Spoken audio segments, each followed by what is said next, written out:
Hey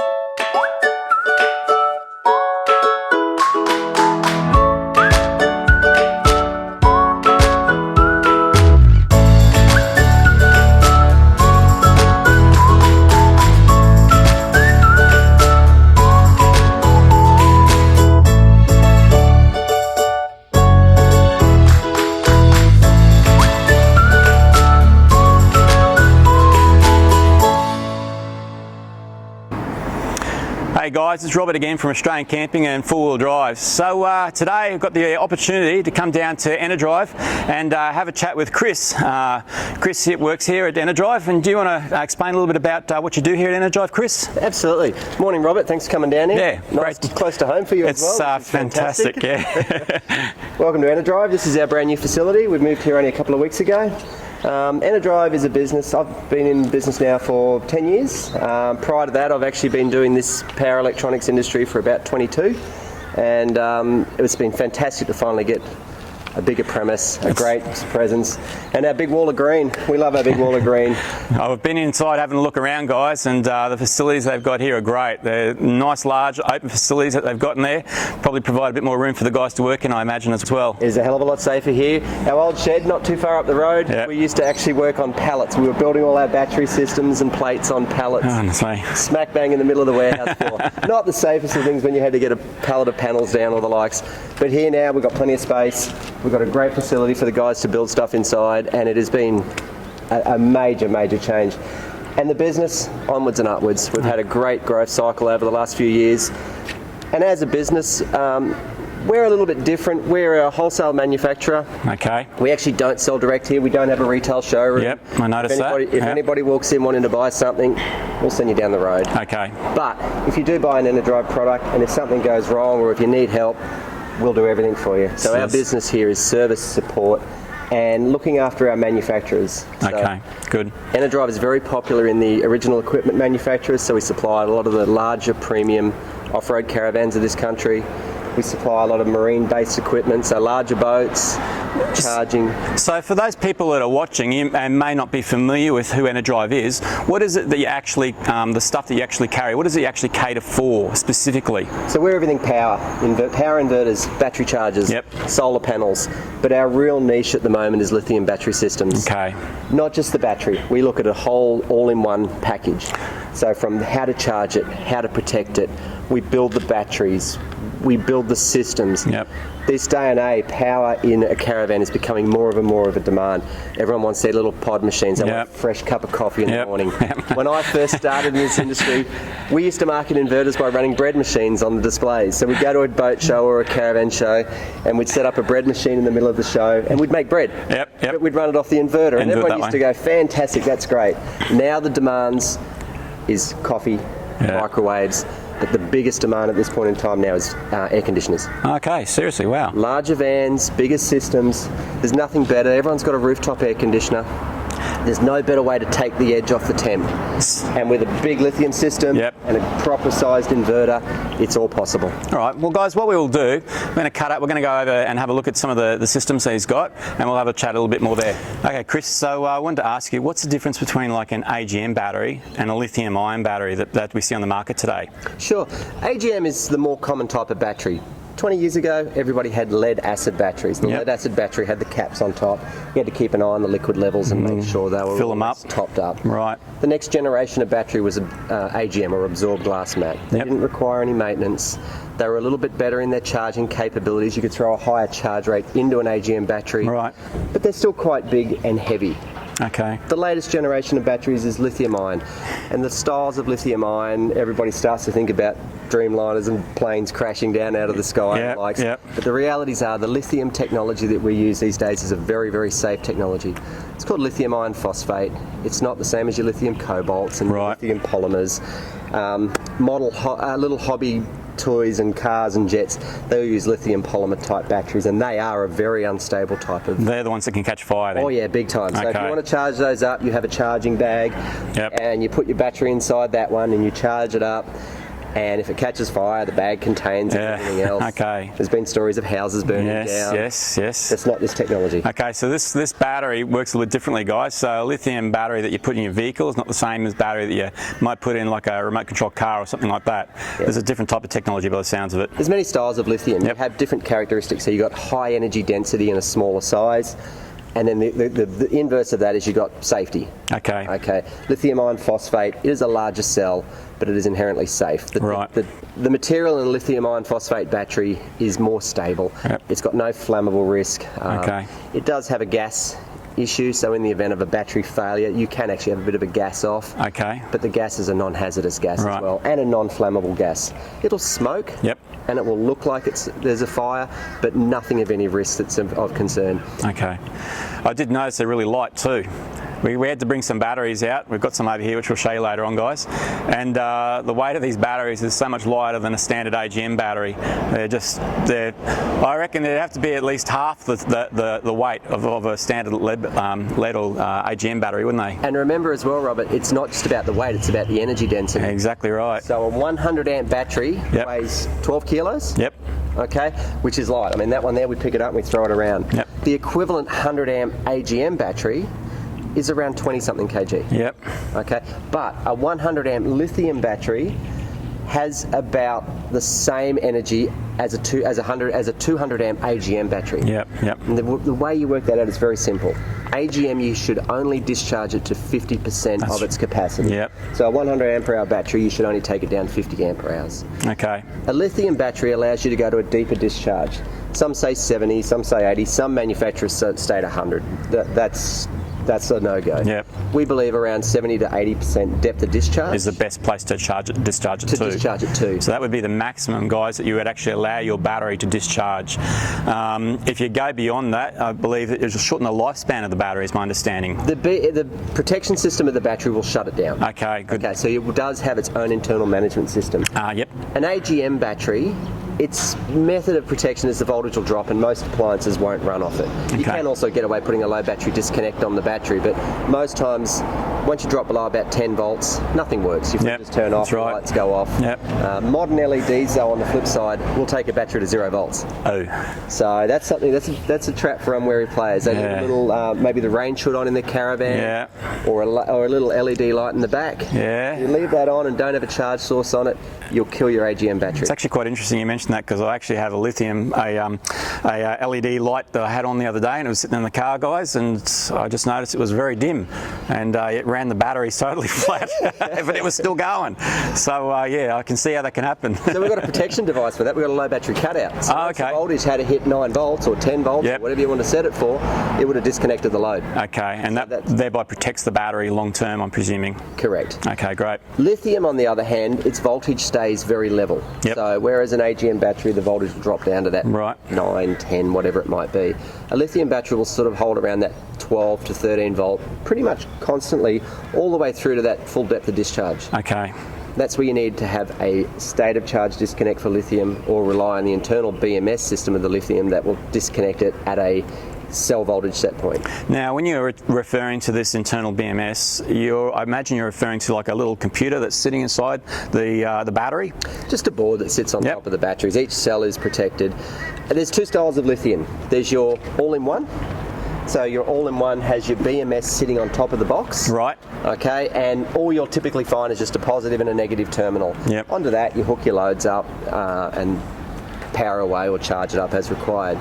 They're a great entry-level solution for lithium. Okay. So if you want to fit one in the back of your four-wheel drive, notice I said back and not the front. Not the front. Heat will kill these batteries, and they are too expensive to go and put into a hostile environment. That's something I noticed, guys, when I was looking up and finding out about these batteries. They generally don't recommend to put them in the engine bay, and I believe that's because of the heat that they receive. The heat will kill the battery. That is correct. Okay. You're paying a premium for lithium, and as such, you got to look after it. You want to treat it right. You want to treat it right. Yep. You want to make sure you've got the right charging system, and that comes down to the right AC charger, the right DC charger, the right solar regulator. A lot of these batteries will self-manage, but you still want a decent charging system to do it. So it sounds to me like this is part of the advantage that Enerdrive actually offer. They offer the complete package that considers the charging as well as not just the battery. Exactly. So when you go to, for example, you just go and buy an average lithium battery off the shelf, guys, you're not going to get the whole system, and you could end up damaging your battery, whereas Enerdrive here sell the entire packages, and we'll have a look at some of those later on as well, but you'll see the entire package all built into one system so that you can get everything up and running properly. A bit of a misconception about lithium is that you must use a battery charger specific for lithium, and yes, that is true, but there is also, if you just need to charge the battery and you don't want to leave it on float or leave it on a maintain, you can use a conventional charger. Okay. Your premium brands on the market, you will charge up the lithium battery to get it full. Right. But if you leave that charger on, it will not damage it. It will not. The battery will go flat. Oh, seriously? The battery will just go flat, even though the charger is connected. If you want to do it right, you want to have a system such as in a caravan or four-wheel drive where you want to have it basically charge and discharge on a automatic basis. You need to use a lithium-specific product. Okay. All right then. That's good to know. On our larger white box solution, so we have two styles of lithiums. We have our B-TEC, which I mentioned is an entry style of lithium. Entry is probably a bad word to use because they're still a very premium price. All right, compared to your Agm batteries, it is a premium.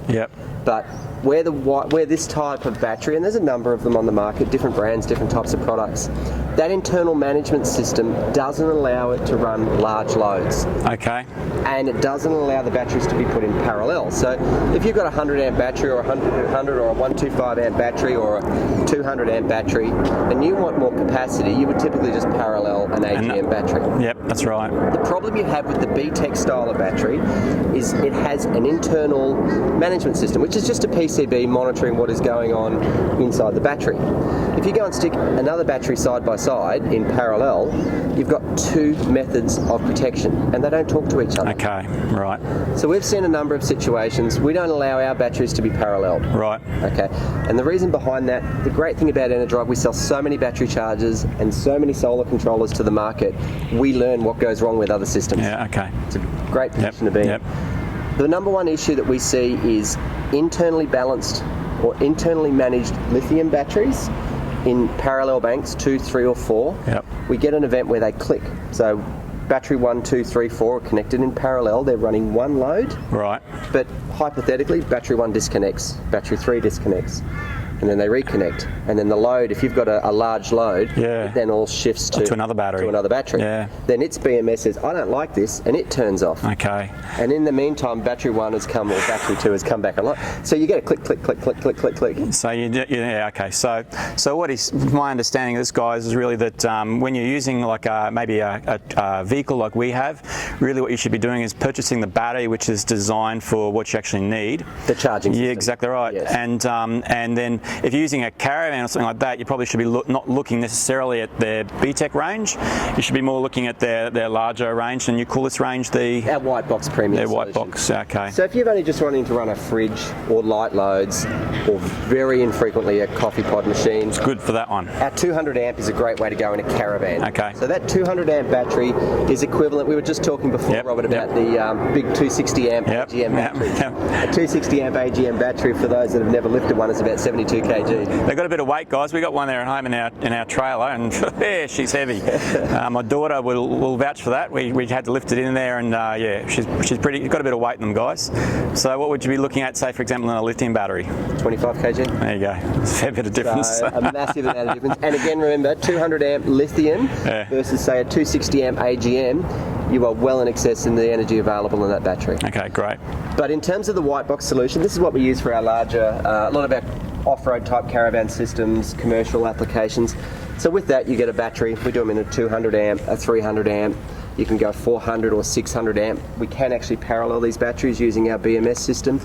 We've got one manufacturer just at the moment. They're actually in at the Brisbane Caravan Show, and they've just done a 900 ampere hour battery system. 900 amps. Lithium battery system. Battery system. Wow. To be fair, Knowing what we know now, he'll never use that. Yep. Okay, but he's got 900 amps that he could use, and he doesn't have to worry about one cell not talking to the other. They'll all communicate. All working as a common bank. Okay, great. But he's also doing, and the reason for that 900 amps is they want to run an aircon. Okay. So they want that air conditioner. They can get into bed, turn that air conditioner on, and not have to worry about it. And not have to worry about it. Yeah. Okay. Cool. The next day, on the flip side, they have to recharge that battery. Right. And there's not enough sun in this world to maintain that battery bank, so they'll have to fire the generator up each day to top it up. Top up what they've used. While we're actually on that subject, my understanding is that a lithium battery system will charge faster than an Agm battery system. Is that true? It is true, yes. So an Agm battery, they work on a theory of, they call it a Pukett's formula. Okay, it's some smart guy from many years ago. Yep. Effectively, if you take 1 ampere hour out of a Agm battery, you need to put about 1.2 amps back in to recover that lost energy. Right. Okay. With a lithium battery, if you take 1 ampere hour out, it's effectively 1 back in. So you're almost a 1-for-1 ratio. Okay. Right. So when you say faster, that 0.2 or 20% difference is what's taking the difference in time. I see. Correct. I understand. And that's where the advantage of lithium charging faster is. In a real-world environment, it's not really that noticeable. Yep. But yes, there is a faster charge rate that is done on it. And if you size a lithium bank correctly, in a caravan, camper trailer, you should be charged by lunchtime. Okay, cool. And that's how you would always try and size. We went off on a camp the other week, and one of the guys had a lithium battery in his setup, and it was early morning, guys. It was probably around 10, 11 o'clock. It was already fully charged. Yep. And I mean, obviously, I don't think he'd used it a huge amount, but it charged up a lot quicker than the other batteries did, guys. So yeah, really good. And that's one of the reasons we say you don't need to go so big, because they do charge up very efficiently, and it's not about size. It's about making your charging system work efficiently. You get your charging system work efficiently, you don't need that big fuel tank sitting there. I see. Okay. That's the key thing. Charge them properly, and you don't need the energy sitting in the van. Okay, great. Okay, so Chris, you want to tell me a little bit about why somebody might consider going to a lithium battery as opposed to like an Agm system, perhaps? Absolutely. It's actually a very common question we get asked. Everybody rings us up saying, we want a lithium battery, we want a lithium battery. And when we quiz them what their purchasing decisions are, we're sick of those Agm batteries. Okay. And it's like, okay, well, what are you sick of Agm batteries about? Oh, they keep dying. We only get 12 months out of them. And there's an old saying with Agm batteries and any type of battery. And the old saying is that batteries don't die, they're murdered. Yep. And it's a very true statement. Yep. So how do you kill an Agm battery? You don't charge it right. You let it go flat. Yep. You leave it flat. Okay. They die. Okay. It's not what you do to protect a battery. Yep. So if you've got a wrong type of charger, and most caravans, particularly the caravan sector, for many, many years, they've predominantly only been using a power supply, not an actual battery charger. Yep.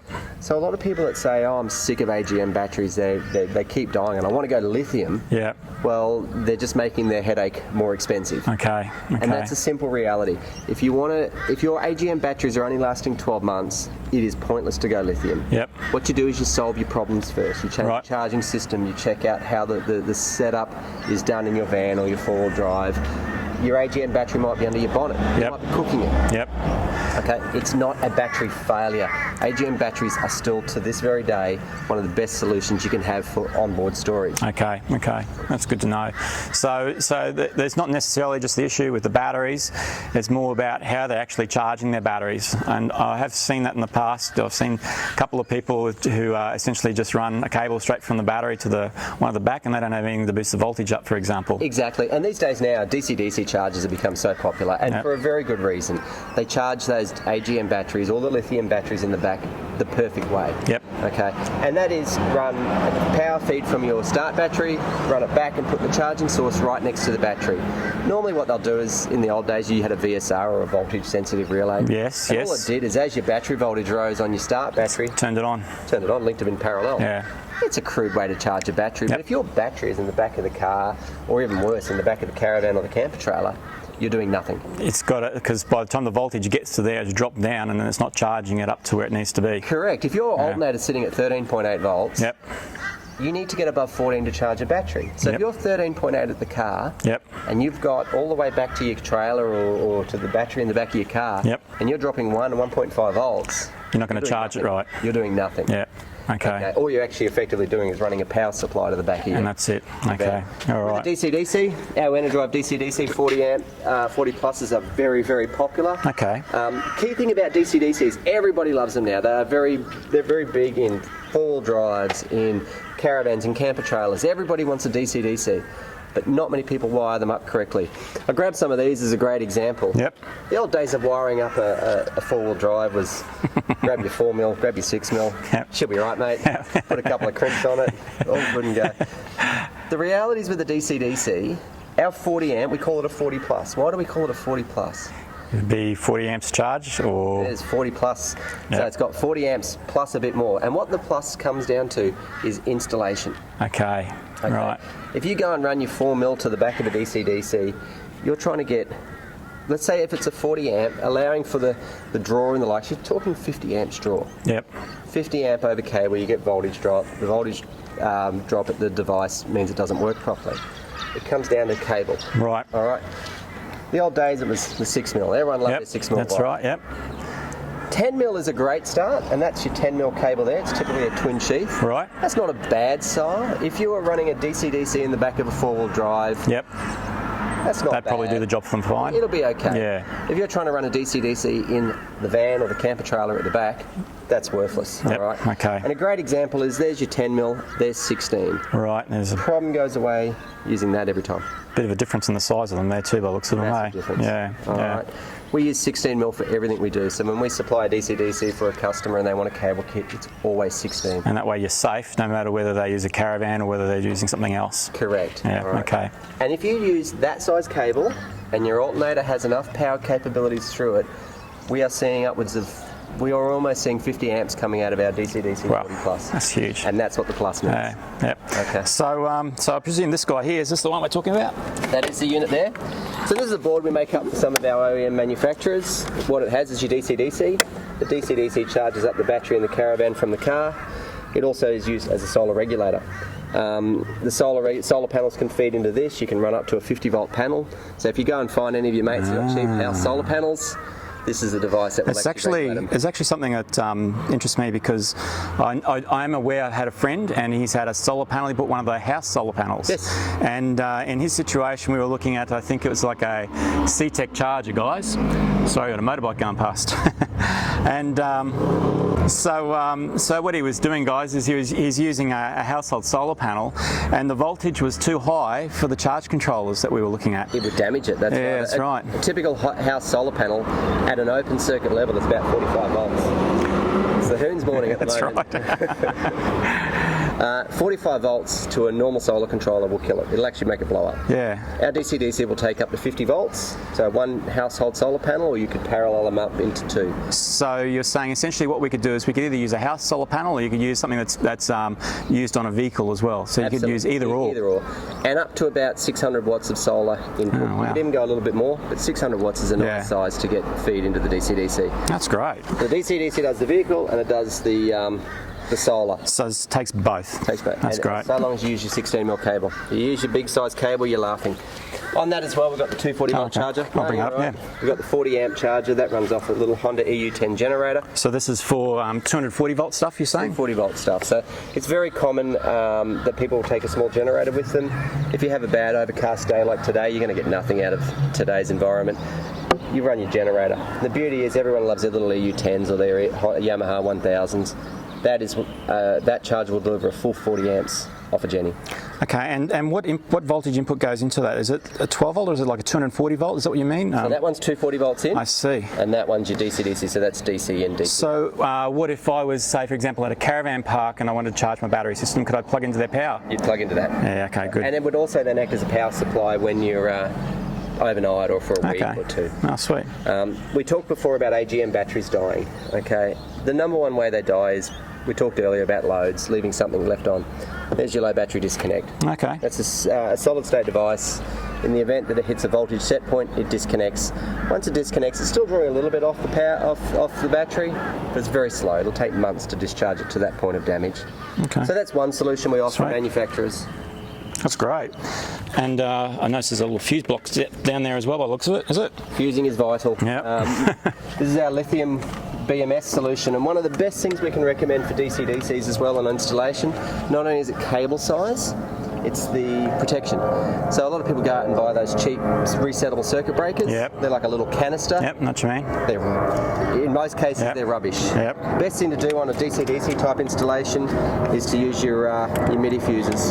So small fuse, they shouldn't blow. A fuse sized correctly, done right, should never blow. It will only blow in the event of a cable failure or a short to earth. So that's actually a fuse, guys. It's not, you know, we see those little glass fuse you're probably familiar with, or in a vehicle you see the little plastic fuses. It's just a different type of fuse that actually goes in there, and if it drew too much, that would blow, and then you'd replace that fuse. Correct. So on our DC40 Plus, we would recommend using around a 60 amp fuse on the input.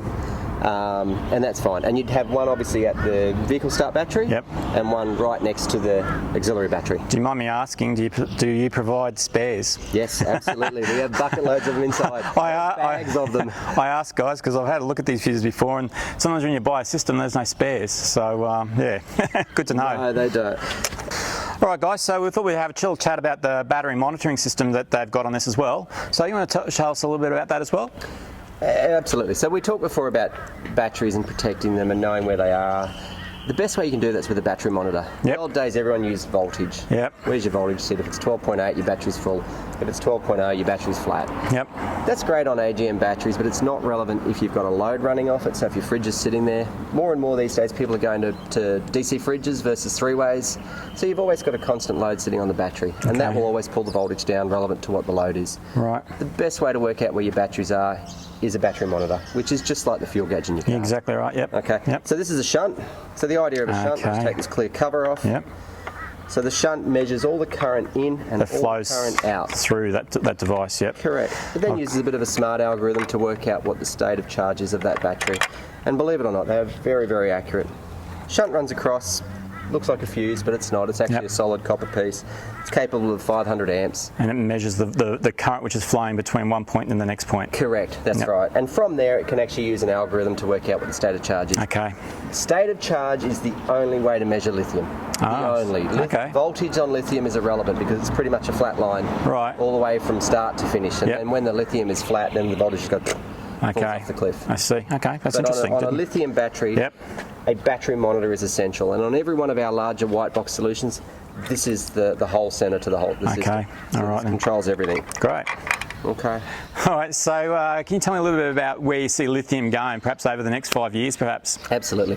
The key benefits of lithium, in a nutshell, is weight saving, space saving, and energy efficiency. So what does that translate to in price? The price is going to be fairly stable for quite some time. Right. There is few manufacturers of the cells. So a lithium battery is made up of raw cells. So inside there you've got a number of cells. A good example of what they actually look like, this is a raw 300 amp lithium cell.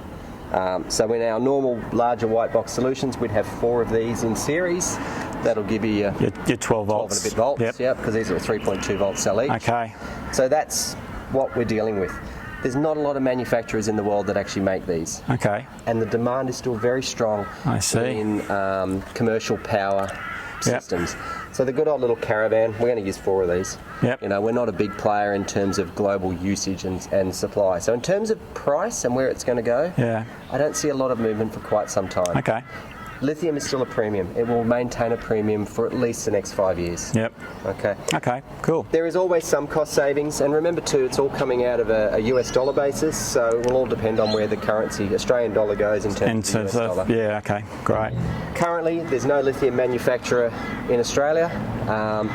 We actually do make up the white box, but we don't make the raw cells. They're all made in China.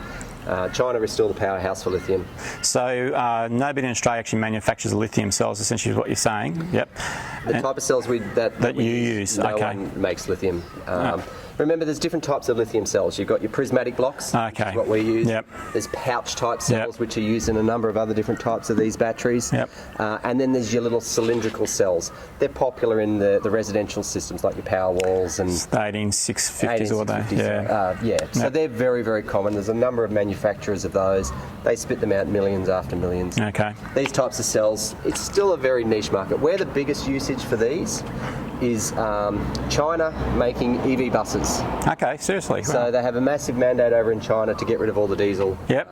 So they're making electric buses, and these are the types. These are actually the blocks that they would use to run it. in large series strings. Wow, that's amazing. Great. So do you want to maybe we'll talk a little bit about some of the products you've got sitting up here, so people can get an understanding of some of the other things that Enerdrive actually carry as well.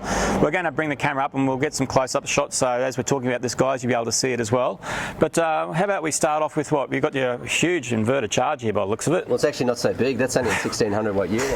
Most of the bigger caravans were putting 3 kilowatt systems in, and that's what runs the air cons. Goodness me. But the 1600 watt unit in a camper trailer, it's a perfect solution. It'll run a coffee machine, it'll run a hairdryer for the ladies, it'll run everything that's essential. And then on the back end of it, it's got a 60 amp battery charger. Okay. Okay.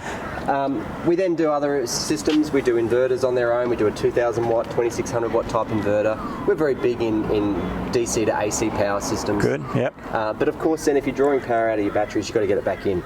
Our biggest market, and our number one seller, is our good old AC 40 amp battery charger. Yep. We mentioned it just a moment ago. Yep. This thing will run off a little Honda EU10 generator. Okay. That's a big plus. Yeah. That's a huge plus. So if you're going out camping, Yep. and you've only got your little Honda or your Yamaha, whatever you've got, or even if you've got your little cheap 1000 watt generator, Yep. you can plug it into this, Yep. and you'll get 40 amps charge rate Into it. straight into the battery. That's great. And that is a constant 40 amps doing what it's meant to do properly.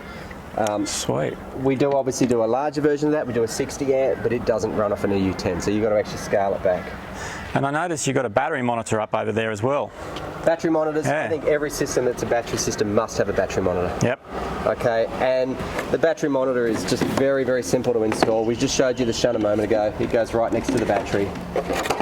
And then you've got your little gauge. Little gauge just shows you all your volts, your amps. Everything flowing in and out. Charge, everything in and out of the battery. But more importantly, the healthier battery as well. Oh, great. I actually have a different model of one of those. I think it must be one of your older ones, and we got that in our Challenger, and we use that to monitor the batteries in there, and it actually works quite well. So Exactly. very So impressed. the older versions relied on the shunt being close to the battery. Yes, that's it. And then you had to run all your data cable and All the way wiring to up the- to the meter. Yep.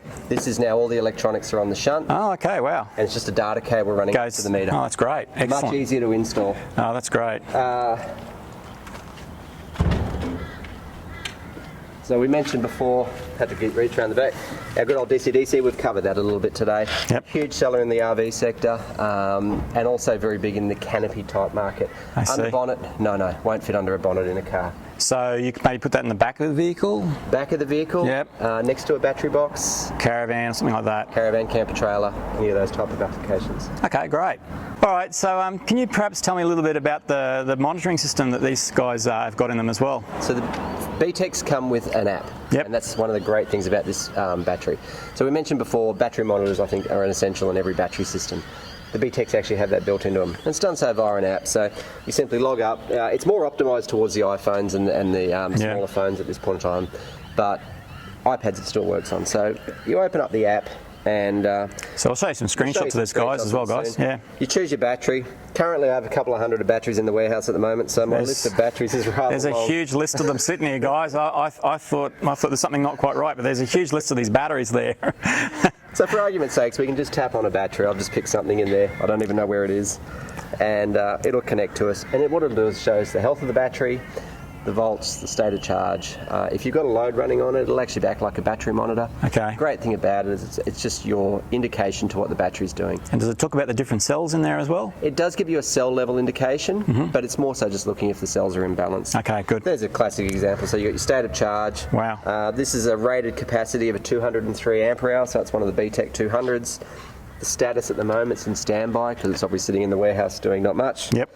The battery voltage is at 13.2. Remember I mentioned the voltage is not really relevant in a lithium Yep. battery.